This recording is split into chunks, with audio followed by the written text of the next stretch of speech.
What's going on, ladies and gentlemen? Austin Lewis here. Welcome to the A&A Show. And as you guys know, I'm sitting next to the man, the myth, the legend, Mr. Austin Zaback. Unbelievable. We got the man, the other myth, Mr. Eric Troutman here, owner of ATM Advertising Alliance, owner of ATM One, and really the god of all gods when it comes to ATMs, baby. Yep. I wish. Hey, we appreciate you for being on the show, brother. Man, we're excited. We just got everything dialed in here a little bit on the show. We got a new producer. Behind the scenes. That's so we got a couple more camera angles, and we got a new guest. We got our first guest ever that we're going to be talking about the ATM business. Money.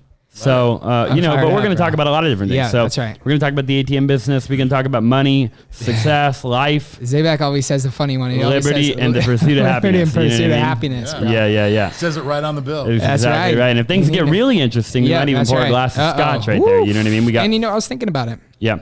Scotch eventually is going to hit us up and say, hey, 100%. I'm going to sponsor we want to you sponsor guys. you. So it's just a matter of time. It's just going to happen. Mark the date. You know what I mean? May. One of these days here, you might see me stroke up nice little cigar. Yeah, I like it a lot. I love it. So, we can only drink the scotch when we got, when we're really moving and grooving, depending on the guest. We're not going to do it every guest. Yeah. You know what I mean? Hey, listen, if you follow us on YouTube, Spotify, Stitcher, Podcast, our goal is to do a deal with Spotify for $250 million. Yeah, that's right.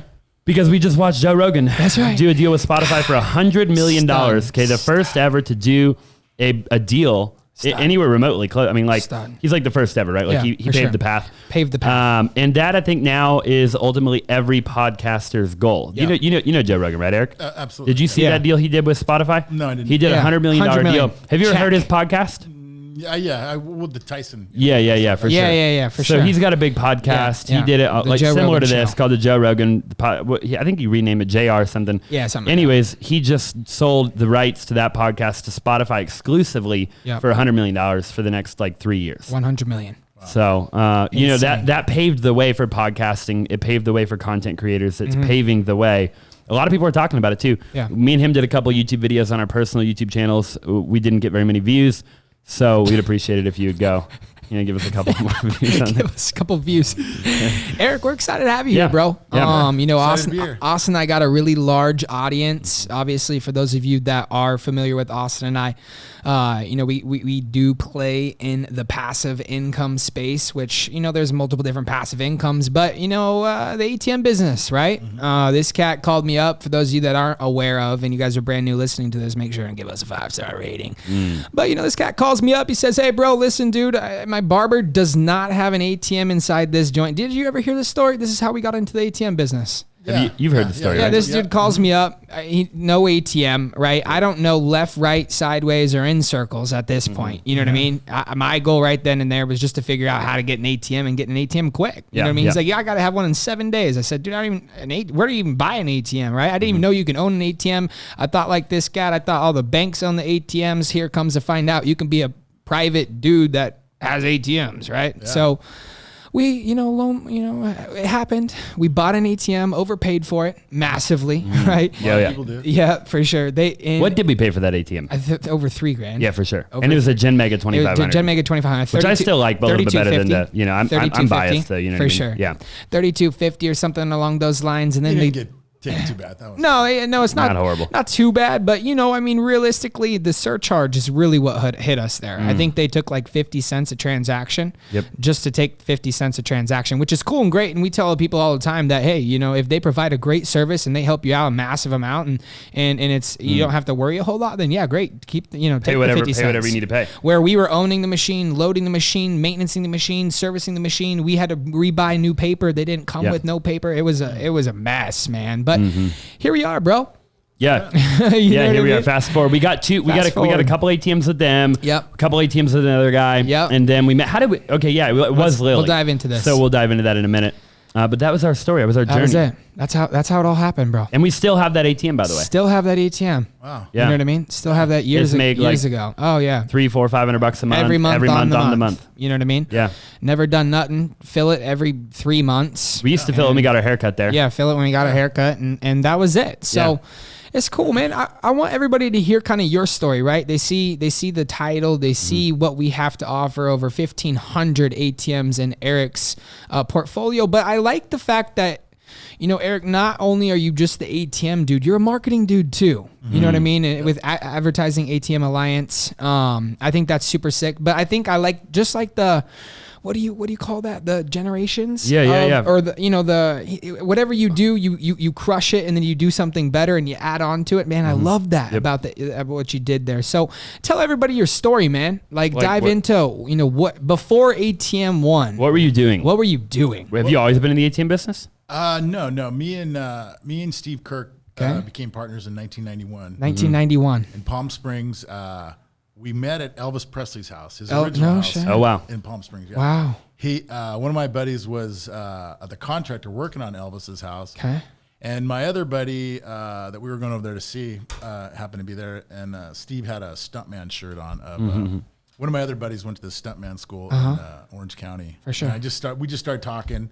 Yeah. And he told me that he had this new product that was called the Steady Volt. Okay. What it did was it hooked on your electrical panels. Okay. And what it does is when your electrical equipment cycles on and off, it creates transients, which is devastating to your electrical system and causes you to spend more money than you need to. Okay. Anyway, that was in 1991. What was I, 25, 26 years old? I was a waiter at the time at the Chart House. Okay. Yeah. I was a surfer. 25-year-old Eric. 25-year-old. I was like a tennis pro. Just, Yeah. You know, just living in San Diego, Yeah. Palm Springs, back and Right. forth, just working Living at the the Chart dream. House, having a good time. Yep. Yeah. And I was friends with the owners of the Chart House, and I knew they'd let me put these electrical boxes on all their stuff. Other deals. And I also was good friends with Carl Karcher, Okay. the owner of Carl's Jr. Okay. Yep. So we immediately just started putting these out at all these Yeah. places, you know. Yeah, just yep. that. And so we did pretty well. It was a hard sell though. People didn't like 91. 91. Each one of these boxes Yeah. cost me and Steve $450, and we had to buy like $20,000 worth of them to get started to even get them going, and then we sold them for like double. And his mom lent us the money, and then there we went, and then we paid her back, and that was it. Well, then in 1994, 95, I went to Oregon in the summer of '94. Steady Volts was a hard thing to sell. People didn't really like Yeah. It's hard. So one of my buddies was a car. He worked at Ford. He's like, "Hey, Eric, come sell cars with me at Ford." I'm like, "Dude, I'm not gonna go sell a car." Yeah. He's like, "It's August. Do this until December and see what happens." Yeah, for sure. So I'm like, all right. So start selling cars. I never sold a car in my life. Yeah. I'm just sitting there for 4 days in. I'm like, oh my God, I haven't sold one car. I'm a loser. Right? What's going on? Yeah. But I'm not a quitter. I just won't quit. I had to at least sell one car. For I had sure. to, like, Right. experience what For that sure. was, right? For sure. So before you know it, I start selling cars. Like, I don't even know what I'm doing. I'm just selling cars. Yeah. And then like a week or two goes by, and the boss comes up and goes, "Hey, I need you to come over here and talk to this guy." So I go over there and close that guy. I didn't even know what a closer was. Yeah, for sure. And then I just learned, wow, I'm a closer. Right? Yeah. And then so one day this guy comes in. He's like, "Hey, I need 500 down." Hey, dude. He said, "I'll be right now." Yeah, I'm like, yeah. "Where are you going?" He's like, "I go to the ATM." And right when he said that, Yeah. I was like, "Oh my God, we need an ATM in here." We need an ATM. Yeah. So like when that guy left, I started calling banks up. I'm like, "Hey, I want to sell ATMs. I want to sell." Yeah, yeah. Like everybody's telling me to beat it. Yeah. And so I told all my friends, I go, "Hey, I need to sell ATMs." One of my friends came up with a brochure, and I called the company. They just happened to be in Portland. Okay. And I called them up, and I just I made them, I just said, "Hey, I'm going to sell these things." Right. Yeah. Done. Just attacked them. And then Yeah. worked for them for about 6 months, and then me and Steve just Started your own thing. did it. Called his mom up again. "Hey, we need some money." Yeah.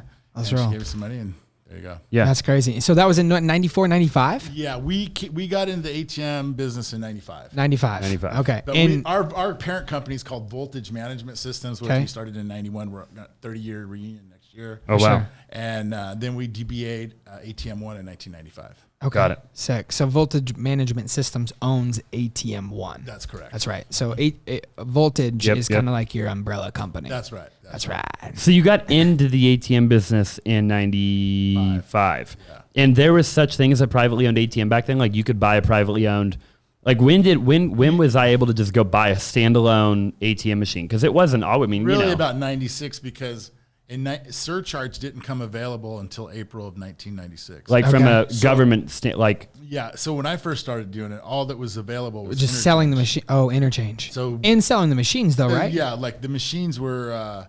We were paying like $8,900 was our cost. We were selling them for $99.95. Okay, it was $10,000 for a machine. I mean, 10 grand come for a on. machine. Now you can go buy a machine for $3,000. But literally, like this is true. When I first started doing that, selling ATMs, I was like. I was like literally on the edge, selling the cars that didn't work for me. Yeah, right. I mean, just nowhere job, no residual, nothing. And so I was like, oh, I'm gonna go sleep over at my friends tonight and leave my truck over there so they don't come repo it, right? Yeah. And then with literally in 1 week, I made like 52 grand in 1 week. That's insane. That's so crazy. Because I was making $1,000 per ATM that you sold. And I literally, it was like cherry picking. Yeah. Who were you selling them to?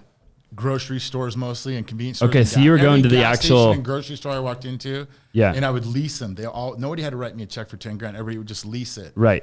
$300 payment to get started. They lease it. I get all the paperwork, and I would just literally get in my car at 7 a.m. and drive till 9 p.m. You know, wasn't married. Making dough. Yeah. So so then you were what, 29, 30 years old? Yeah, 29. Older than you guys. Yeah. Okay? And I was always trying to be an entrepreneur. I never really worked I was always like a photographer. Right. Just do whatever. Yeah, but was entrepreneurship sexy back then? Or was it? Because now it's glorified, right? Like, I don't know. I don't know how much you're on social media and stuff, but now everybody literally everybody wants to be an entrepreneur. Right. Has it always been that way or? Well, I just never liked working for anybody. I didn't like for sure. I always wanted to be, I was sales, whatever. Yeah. And, so you just wanted to be a business owner. I just couldn't do it, man. I just couldn't sit there. I gotta be out. I just realized, once I made 52 grand in a week, I'm like, oh my God, plus I'm making residual. Yeah. I don't need to work for anybody ever. Yeah, for sure. Just do this myself. 100%. And then, in the late 90s, I realized, wow, we need to advertise on these things. We're wasting space. How can we generate more income, vertical income, whatever. For sure.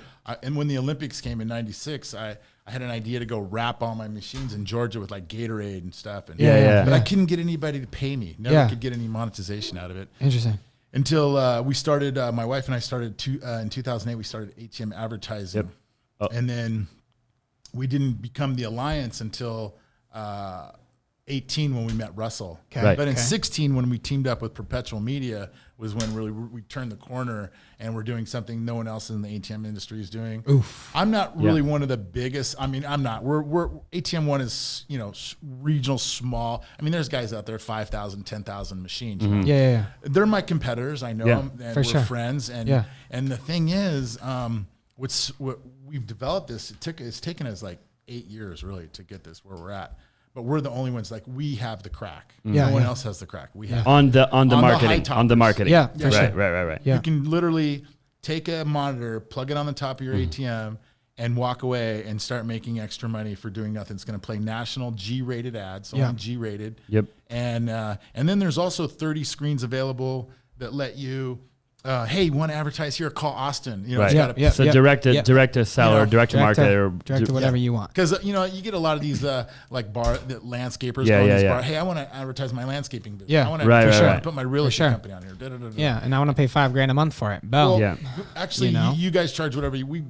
Charge whatever you want. Yeah, monitors. That's awesome. insane. It's crazy. So then, go ahead. Go ahead. Well, I was going to say, so like, how does that? Like for people watching it, we got a lot of younger demographic, probably older moving forward though. But is it like CPM? Like how does this you get this national pool of ads, right? And so like how does that all work? Just for the average person out there. I mean, it doesn't have to be like, but like how do you get paid, right? Well, okay, what we developed is our system plugs into your internet. It has to be plugged into your Ethernet cable. It can't be Wi-Fi. Okay. So what it does is sends out the longitude and latitude of your IP address.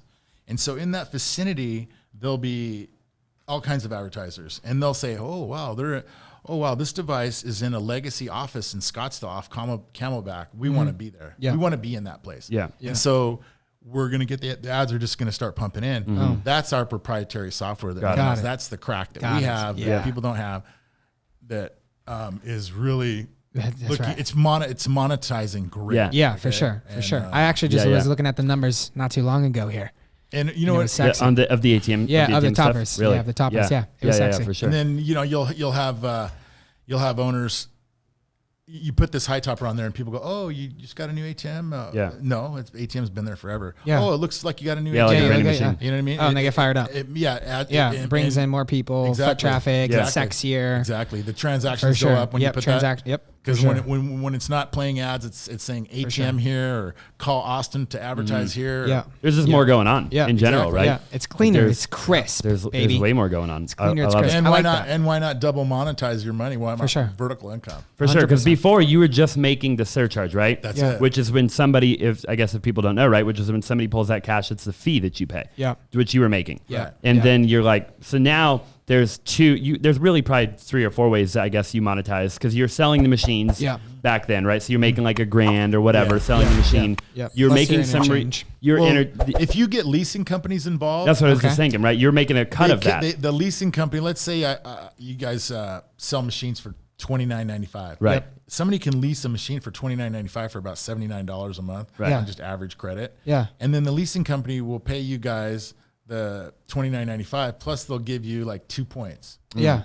So, for sure. It's kind of cool. Have you ever thought about just becoming the leasing company? Like, what do you got to do? That's what we do in-house financing for our customers, but we don't.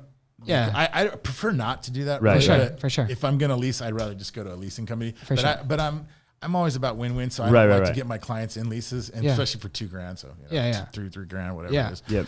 It's not worth it, really. Yeah, right. For sure. 100%. Unless it's going into a just writes high profit checks, location. Yeah. Unless you want to buy a whole bunch of machines or something, then we can work. We're talking about a couple grand, but even if you are going to buy a bunch of machines, I mean, come on, baby. You know what I mean? It's just like real estate. That's why him and I ultimately got into the business and loved the business, is because we can go over to that ATM. Well, we can go over to the 30 that are sitting in front of our office, touch it, smell it, feel it. It's tangible, baby. We can do anything with it, dude. You know what I mean? Yeah. Because we were in real estate before, right? So the ATM business is a tangible deal. Yeah. Exactly. Which is kind of cool. Yeah. So it's much easier to pay cash for something. What are your thoughts on that while we're on that really quick? I get all the time. People are like, "Oh my God, Austin, cash isn't going to be." Yeah. You've been around a lot longer. Hit him with a good one, than we have. 55 years old. 55 years old. You've seen the market go up and down. How many recessions have you been through now? I don't know. That was the worst one, this COVID thing. Was it the worst one you've ever been through, huh? Absolutely. So how many? We went from, I was in Hawaii when this hit. Unbelievable. I came back March 4th. Unbelievable. I was, we do, hundreds of thousands of transactions every month. Yeah. I think we only did about 30,000 transactions. Wow. Crazy. Yeah. Is that 1 month? Because people didn't know what to do. I mean, we haven't done that kind of transaction volume since like 95. Yeah. Which is when we were both born. It's crazy. Yeah, it's nuts. So you've been through multiple recessions. You've been around long enough to see the market change, to see the market evolve, to really understand probably a lot more than your average 21, 22, 23-year-old, right? So where's cash? Is there going to be cash in 5-10 years from now? What's your prediction? Obviously, nobody's got a crystal ball, but well, I think about that every day, especially with the COVID, and I see people when they take my cash and they don't want to, and they, I just keep the change, whatever, you know. Yeah. But I still think cash is king. I really do. There it is, ladies and gentlemen. Where's that little button? And cash is going to be around, and they still want cash. People still want cash. Everybody still wants cash. Prefer cash. Yeah. As a matter of fact, Norm and all the other recessions, right. Our business actually goes up. Thrived. Because when people having problems, they all go to ATMs. Everybody wants cash. 100%. I mean, it was just never. It still would have been really good, but they just. The problem was the quarantine, right? Yeah, for sure. The quarantine, which is a fluke. I mean, it's a double black swan event. 100%. 100%. Unbelievable. So cash is king. Cash will probably be king for a long time. Probably not forever, but for a long time. Yeah. Long enough for everybody watching and listening to make a good amount of money. A good amount of money in the ATM business. If you wanted to, choose to do so, or sit back and watch people like you. Here's something. Yeah, for sure. Here's a story that we have for your listeners. That's your girl Rachel that you just gave us. Yeah. Rachel. He brought this. Shout out to you, Rachel. You're killing it. Yeah. New person in. Killing it. They didn't have a place to put the ATM. We put it at a new bar, and the bar was going to take credit cards. Yeah, for sure. And he's like, you know what, Eric, I'm not going to take credit cards and see what happens. Yeah. The ATM rocked. Oh yeah. Yeah, for sure. And now he's like, you know what, Eric, I'm not going to take credit cards. Why would I want to pay fees 100%. when I'm just going to be a cash only bar? 100%. And it doesn't even matter because look, everybody's coming. Yeah, for 100%. sure. So people are going to come no matter what. What I've noticed during this COVID, when everybody was down, merchants are doing anything they can to cut costs. For sure. And so now they're doing the, like what we also do. You might want to talk to the Austins about. Is the credit card where the merchant does not pay the fees. The customer, like let's say we go to a bar and I buy the first round and I throw out my American Express card. That's going to cost the merchant like 3 to 4%. For sure. Okay, on a $20 thing. Tab. So and when that tab comes back, now it's going to say $20 plus 3.9% that I would pay. And I pay that, not the merchant. Right. Well, the merchant, that's going to save the merchant thousands a month. Oh yeah, for sure. And it's called cash discount. Yeah. If they don't want to pay that on their credit card, then they can walk over and use the guy's ATM. Yeah, for sure. And pay a $3 fee. Which I love. Yeah. It's brilliant. People are loving this. Like if you at a hotel, you use your credit card, you pay the 3%. I've never looked at a $3 fee and not used the ATM. No, for sure. No, I don't think anybody does that, honestly. People don't even see the fee. They just go, Yes. I want the money. Yes. No receipt. Yeah. No No receipt. receipt. No balance. Yep. I don't want to check nothing. I just want the money. And the last thing I want is you to see my balance after I walk away. Yeah, exactly. Because you'll either, you know what I mean? 100%. You'll either try to rob me or you'll make 100%. sure you never become my friend, one or the other. Either or. You know what I mean? No direction leaned.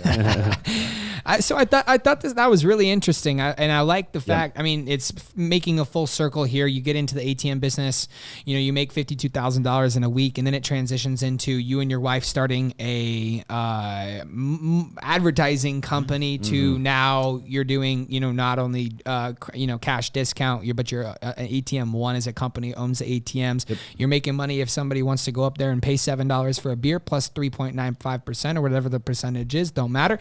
Or if they don't want to do that, they walk over to your ATM and you make the $3. I absolutely love it. And I think a lot of people right now, I think with what happened in 2018 with Bitcoin, right? 2017 and 18 with Bitcoin and cryptocurrency and things like that. It was such a buzz. It was such a, cash is going to be nowhere in a year.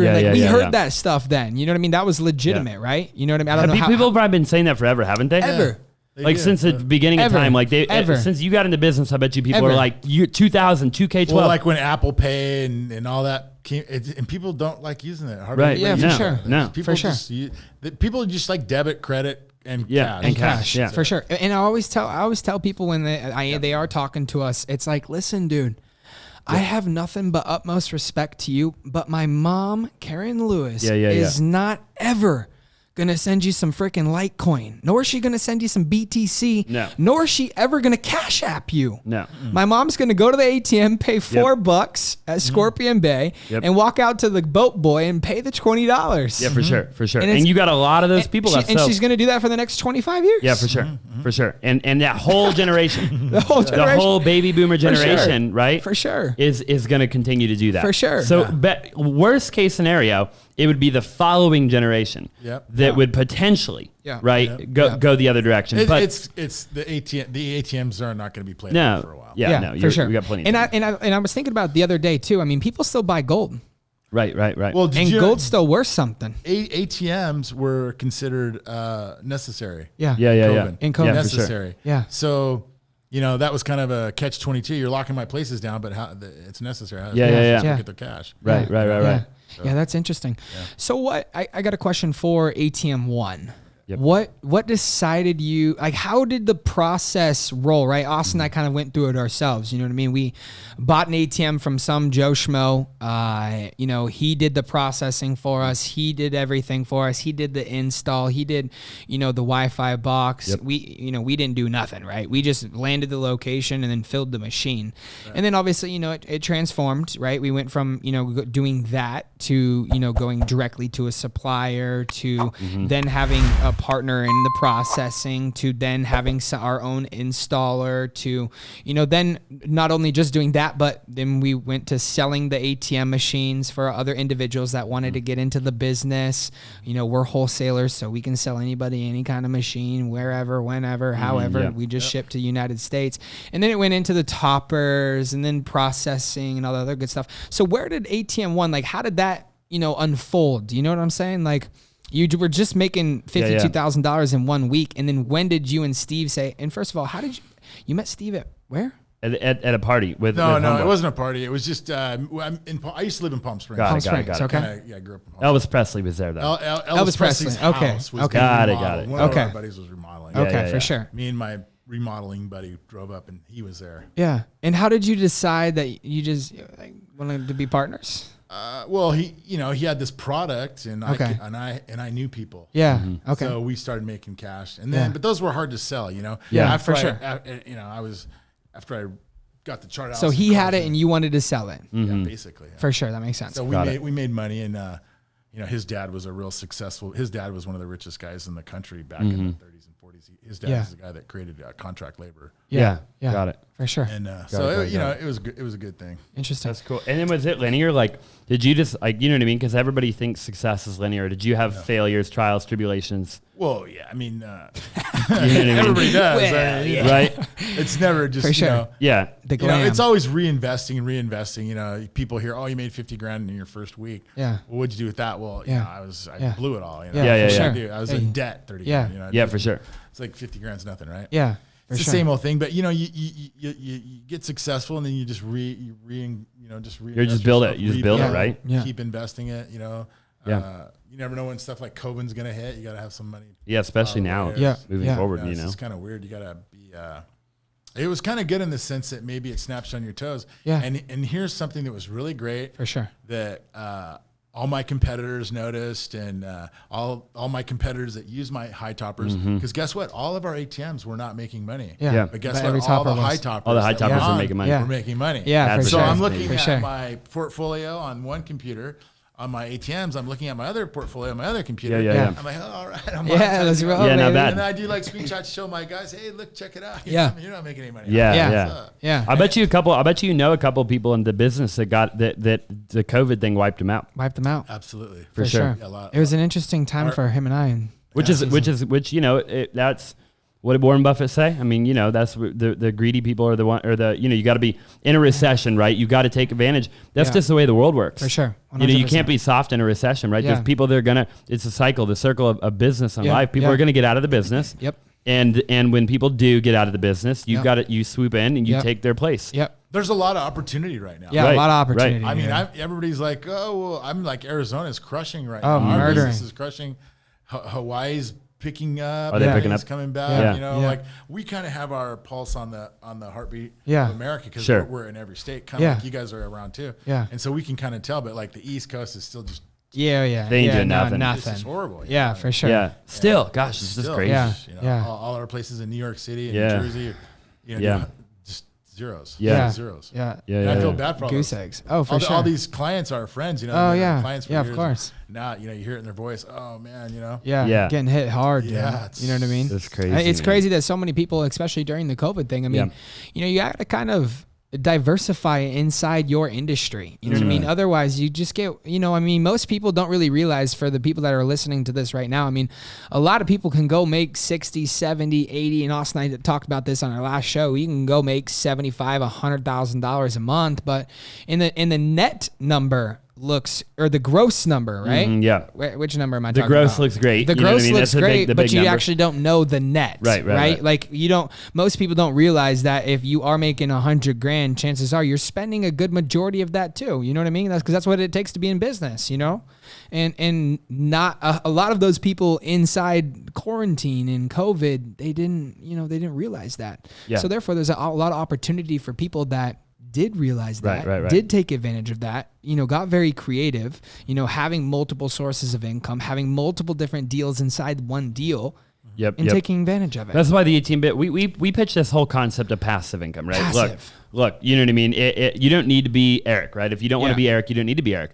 Eric's done a very good job. He's made it his whole business. If you want to go, get 1, 2, 3, 4 ATMs, right? You can make an extra $500, $1,000, For sure. $1,500, $2,000. Like, it just depends, obviously, but and then that can pay your phone bill and your car payment and and then you live your life, right? And maybe you still work your 9 to 5. We know a lot of people that they got a couple of ATMs. They still work their 9 to 5, but this kind of provides this it's almost like a security blanket, right? Of like freedom of knowing, okay, maybe they're taking that money and they're putting it in a 401k, Roth IRA, real estate, right? Maybe that's their fun money, that's their play money, right? And their 9 to 5 is how they live their life. So there's a lot of ways to look at kind of an opportunity like which is why we brought Eric on. For sure. Because we want to just share with everybody, how unique of an industry it is. Another question I have for you.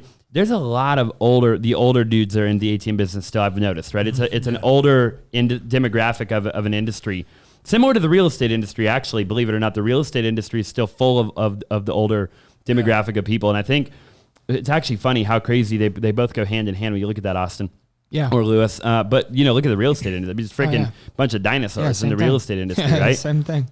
How's that going to change and evolve, you think, over time? Do you think the older people are going to start to eventually exit? I think they are. Well, the business is consolidating. The Cardtronics are buying everybody out, and the banks are trying to squeeze right. out. So there's consolidation going on, but most guys I'd say around my age are say 45 to 60-ish, that have just been there the whole time. Yeah, for sure. And why not? Since 95. But we'll probably just ride the wave. Ride it out. Yeah. Some of the guys will probably sell their portfolios, I'd imagine, if they were smart. Potentially. We've picked up a lot of accounts. People just literally just dropped their ATMs, and that was that, dude. It's amazing. But I mean, it is to get ATM accounts. Oh, for sure. And if people want to start a passive income, with you guys for you're selling the high toppers for $500. Where can you get a passive income for $500 that'll make you that could potentially make you? You have 30 screens of advertising that people can call you on. If you're selling each one of those for $100 a month, or even $50, you're gonna make an extra $1,500 a month. For sure. Just on that, something that costs you $500. Yeah. And then here's what we're really noticing lately. Say a person doesn't have to put this on an ATM. Say they just want to put it anywhere that there's an internet that they can plug the cable into and then hook it to a TV. Well, your viewers, you can let the people not buy the monitor, sell them the player for $400. So for $400, they can go plug this into somebody's internet that has a screen on, call it a day, and start monetizing. Now, there's got to be some sort of, I've thought about this, right? There's got to be some sort of fraud that could occur. Like you can't go just plug this thing into your living room and buy a bunch of TVs from Best Buy and have 7,500 TVs in your living room. We had that happen to us in Los Angeles a couple years ago. A guy bought 100 units and put them in a warehouse. Sure. And he was playing all in a warehouse. Yeah. We figured that out. Got it. Now our protocol is this. When you set up the unit, it says, "Are you at the location that you signed up the TIDB at?" Right, for sure. Okay, and then it does a search on you. It searches by the IP address. And so when you pings you're there, you're green. Your green light comes on. Got it. So we got rid of that. Also, this building only has probably one IP address out of your router. You can't put multiple deals on one. One IP address per unit. So for sure. We've got that. Got it. Eric, what would you suggest to some people listening here? I mean, the stud of all studs, right? Multiple different. I mean, dude, you even own a couple of casinos. Yeah. Crazy. We're getting in. Get into the casino business. Phenomenal business, by the way. We're gonna get you guys involved. We're gonna get involved. Absolutely. Big time. I mean, I think that just went right over somebody's head. Yeah, the casino business. The casino business. Yep. Well, they passed the law, right? Class 2 gaming. It's technically bingo. Yep. And it's really something else. Yeah. We'll have to get you on the show round 2 to talk more about the whole casino deal. Stay tuned, if you're listening, for right? For sure. Because that's kind of a cool deal. Yeah, that's very interesting. That a lot of people don't know about. There's actually going to be a lot of different plays there, right? You got the real estate play with the casino, right? The arbitrage or however you want to construct that deal. A lot of creative stuff you can do when you start looking at that deal. For sure. 100%. Yep. What would you suggest to people that are just listening, right? They're like, man, I've heard of this ATM deal a couple of times. I follow Austin. I might follow Austin. Or now you just automatically follow Austin, and you went ahead and subscribed to the A&A show and followed the Instagram page, which link will be in the description below. And then you gave us a 5-star rating on all the platforms. That's what amazing. What would your best advice be to these people, right, that are listening, that they're hungry? They have a couple. They have some money saved up. They're willing to make the investment. They're willing to pay their car note. They're willing to pay their phone bill. They're willing to add an additional source of income. What would you suggest to somebody that's just getting into the ATM business that wants to, create a success, right? Not necessarily be you, but just wants to make some money, man. Yeah. I would just say, just think about places that take cash. Yeah. And or have a lot of foot traffic, have a lot of lines, and just go talk to those places and say, hey, let me put an ATM in here. Yeah. Let me. Yeah. You might have to ask a guy 3 or 4 times. For sure. I've even went to places where I knew it was going to be good, and the guy just wouldn't do it. Yeah. I'm saying, hey, let me write you a check. Let me write you a check for $500 right now. Yep. Yeah. And we'll go ahead and put this in because I know it's going to kill. Yeah. Yeah. For sure. I mean, that's rare that you do that. I'm not telling your listeners to go do that. Yeah. Yeah. For sure. But I like the idea. of that. It's a great idea. Get creative. It might not have to be 500. It could be 100. Yeah. Shoot. You go, hey, are you kidding me? And then.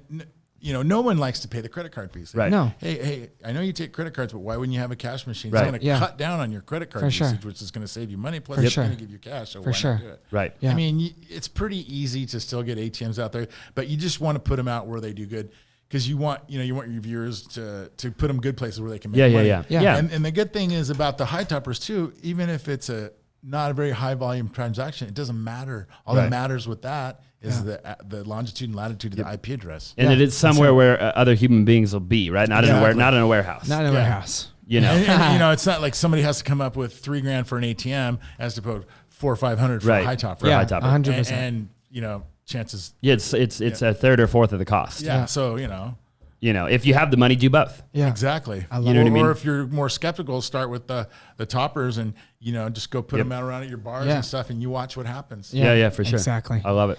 This is a phenomenal episode. We'll have to have you back. Yeah. In a We'll week or two. And maybe 3 weeks or something like that, and we'll do round 2. It'll be like part 2. Yeah. We dive into the casino deal, dive into a little bit more. Yeah. Just a couple different things, probably. Really, for sure. ultimately. 100%. You know what I mean? 100%. I love it, man. I love it. Well, hey, this is a phenomenal podcast. Yeah. I thought so. Oh yeah. Do you have a good time, Eric? Absolutely. You enjoy being here. We really appreciate you being here. Yeah, we do. Eric's like our freaking what? He's like the uncle, like Uncle G. G. He's like the Uncle G. You know what I mean? But he's the Uncle E. Uncle E.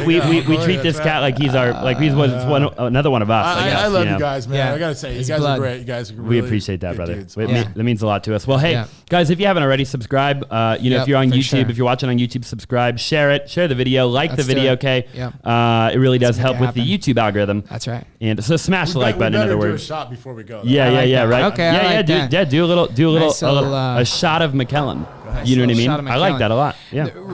Tell them the story behind this, Zaback. Actually, while we're doing ahead. Which of the scotch? Yeah, just a scotch. Why we decided that this is really the route that we want. We got hooked on scotch, man. I think me and Austin used to go to the bar a lot here. Dude, come on. We were 21, 22 years old. Okay, if you're watching, listening, you've been there. Eric's been there. Absolutely. And so we used to go to the bar.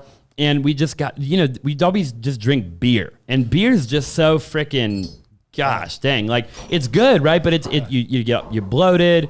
And so we kind of switched over to this scotch. It was definitely more of like an acquired taste. But this like age, let me just take a sip of this here.